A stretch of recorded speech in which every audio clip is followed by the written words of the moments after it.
Why do Lightning fans hate Jeff Blashill? Not holding back. We couldn't get to the good stuff first, huh? Well, look, he's taking some heat for the defensive schemes, right? He's John Cooper's right-hand man here. And, they finished top 6. I think they finished 6th this year defensively. But, a lot of that had to do with Andre Vasilevsky. I think that fans just look at, the way that the team played defense. And there were too many times, and we saw it in the series against the Panthers, where players were left wide open in front of the net. That's not something, the best goalies in the world aren't going to stop too many of those opportunities that happen like that. And it's just the way that, that they were kind of playing the defense, allowing too much time and space. I mean, you look at some of the success of the teams that are still playing right now, especially in the Eastern Conference. You look at Florida and Carolina; they're aggressive on the puck. The Lightning were passive on the puck, and they would allow the blue line to be gained rather easily. You want the back checker to kind of grab the puck and let the defense carry the weight in terms of the middle areas of the ice. So I think if you're looking at it from a fan standpoint there, that's probably where the criticism does come from, even though they did finish 6th in the league in defense in goals against. So when you look at how the team has played defensively under his time there, is that more on him implementing his tactics, or was it maybe more of just trying to execute what John Cooper had in place since he took over? Well, I mean, this is kind of he's kind of the architect of their defensive scheme, right? He's the guy that was brought in to do that. And it's always a staff decision on how they want to play, but he is the architect of it. So certainly the head coach takes all the heat for some stuff like this, right? But we know here in Tampa anyway that, this was Blash who sort of came up with this defensive structure. And at times it works, at times it doesn't. And I think you can say that about a lot of different teams in terms of how they go about things. You look at the big difference, though. I mean, last year, the Lightning, I think, finished 23rd in goals against, and they were like 28th at 5-on-5 play.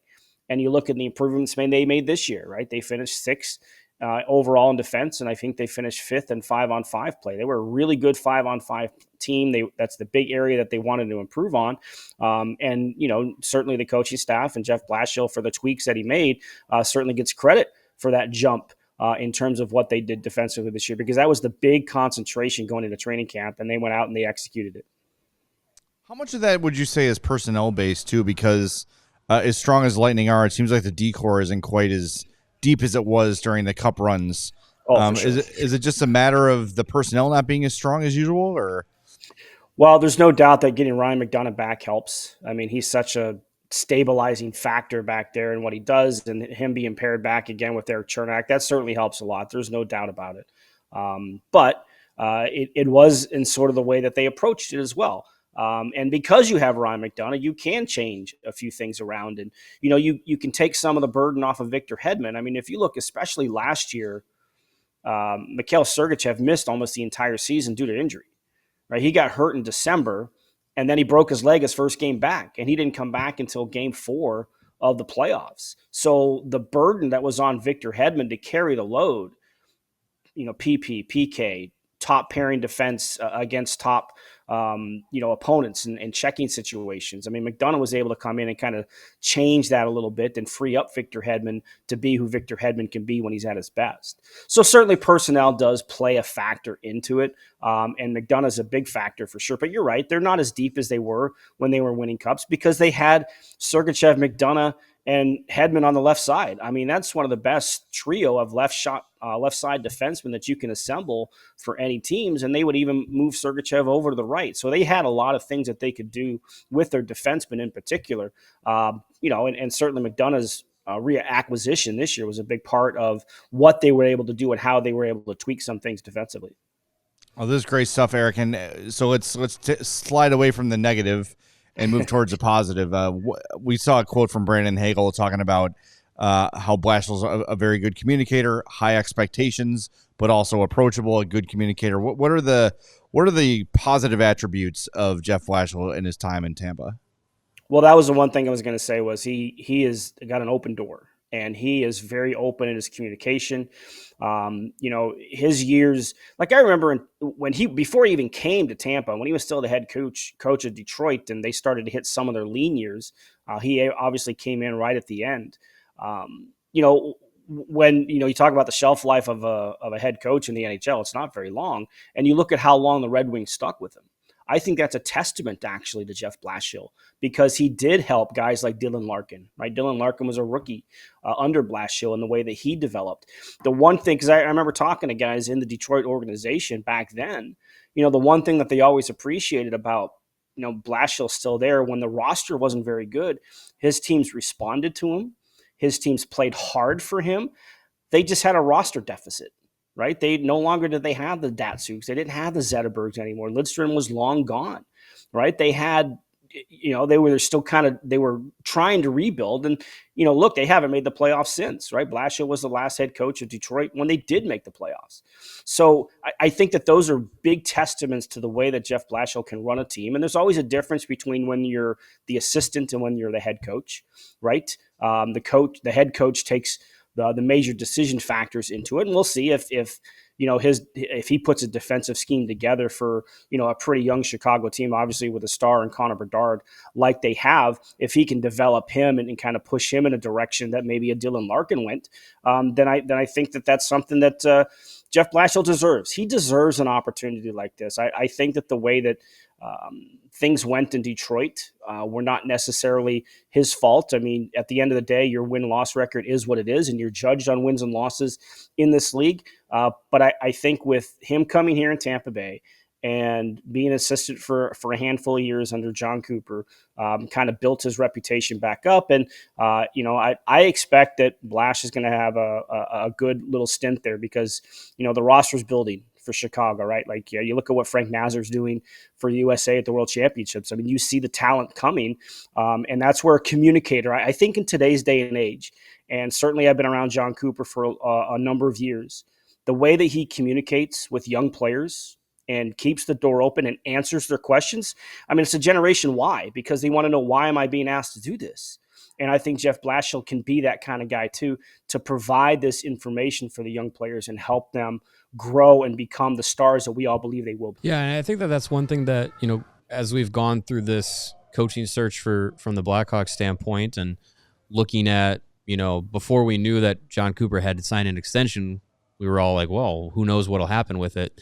But then looking at, his assistants, Jeff Halpern, Jeff Blashill, and now it's, Blashill going to be the guy here in Chicago, working under John Cooper and coaches that have done that in the past and gone on to have head coaching jobs. Like, how much does working with him, in your eyes, rub off on what assistants do and move on to new spots, and what maybe Jeff Blashill has taken specifically from being with John Cooper, a guy that he's, had some history with? I think the biggest thing, because, I mean, John Cooper will tell you, his strength has never been X's and O's. He knows his X's and O's, but it's not his strength. His strength is his ability to communicate with players, talk to players, make every player feel important, get to know the players on a personal level. And I think that matters in today's game. He is the epitome of a modern coach to me. And, I saw John Tortorella here for years, right? And he was the old school coach. John Cooper is the new school coach. He's the new age kind of coach that he can deal with that. And I think that anybody that's come here and worked with him, I think will tell you that that's his biggest strength. He picked up Ryan Callahan from the airport unexpectedly. It wasn't announced. Callie didn't know he was coming to pick him up at the airport, because he wanted to make Ryan Callahan feel comfortable. I mean, he was leaving a situation in New York as the captain there, Madison Square Garden, obviously a hugely popular player, not just in the locker room, but the fan base as well. And he was getting moved for the first time in his career. He wanted to make him feel comfortable. That's just what John Cooper does. And I think that, you look at Derek Lalonde, who, was in Detroit and he took over, from here and went there. And just the ability to kind of take those aspects of a modern approach to coaching, I think anybody would be, if you didn't learn that from John Cooper, you weren't around him in the right situations, right? Because he'll pull players aside, he'll have one-on-ones, and he just has this knack of being able to get a message across without tearing guys down, right? And I've used this example a million times, and this is going to be 1,000,001. You go back to the 2020 playoffs. Blake Coleman makes a mistake. He blows the zone early against the Islanders in the conference final, and it leads to an Islanders tying goal. Rather than sitting him down, he throws that line right back out on the ice. And what does Blake Coleman do? 15 seconds later, he regains the lead. So he doesn't want to berate players. Understanding that, especially in this game, mistakes happen all the time. You can't beat yourself up over it. You can't repeat it, right? You keep repeating mistakes. That's one thing. But if you make a mistake one time and you go back out there, I'm going to give you the chance to redeem yourself. Now, that's an extreme situation. Not too often you're going to score 15 seconds later after you make a mistake, right? But the fact that he put that line right back out there to atone for their mistake tells you how he approaches and how he deals with players.